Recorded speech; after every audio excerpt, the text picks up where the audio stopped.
तळ्याच्या फाटीनाला बक्कासूरला बघता बघता मत्तूर व्हायची पण एंट्री झाली अड्ड्यामध्ये. लगेच मुंबईची लाडकी एवन जोडी भुंगा सैराट पण अड्ड्यामध्ये हाजीर. शर्ती राहिली साईडला, भाऊला आलती झोप. मग भाऊ आनंद घेत होता लाईव्हला बघून आरामशीर. तर नमस्कार, स्वागत आहे तुमचं विनूच्या ब्लॉग मध्ये.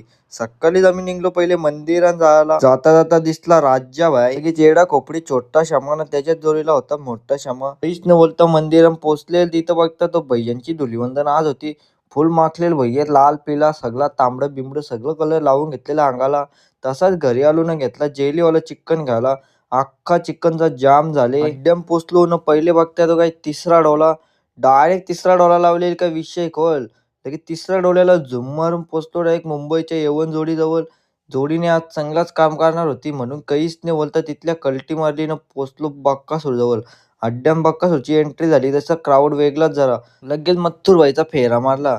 विषय खोल. घोटचा सर्जानं पोलीस रावची गाडी सुटली ना गाडी घोटच्या सर्जानी मारली. भुंगा सैराट आणि मेहरबान एरियन. आज रिझल्ट वेगळा दिसणार होता पण दगड मारल्यामुळे वेगळा रिझल्ट आला. लगेच मथुर व्हायची गाडी जमलेल. विषय डायरेक्ट वेगळा होता. पब्लिकचा क्राऊड अख्खा इकडे फिरला. सुमित भाई एक खुर्ची घेऊन आलता शर्तीनं आनंद घ्यायला. त्याचा बघता बघता नजर गेली वरती. तो बघता तो विघ्न भाई वरती डायरेक्ट झाडावर बसून राहिले. तुम्ही काही पण करा, मी वर्ष आनंद घेतो. गाडी आली तर टेन्शन नाही. इकडे बघता तो सुमित भाईच्या मोबाईलवर ऍक्टिव्हा चढले. मागच्या पण फुटले ना समोरच्या पण फुटले. काय बोलायचा कोणाला काहीच नाही बोलता. अख्खा आनंद बरकात झाला. मत्तूची गाडी कॅन्सल झाली म्हणून.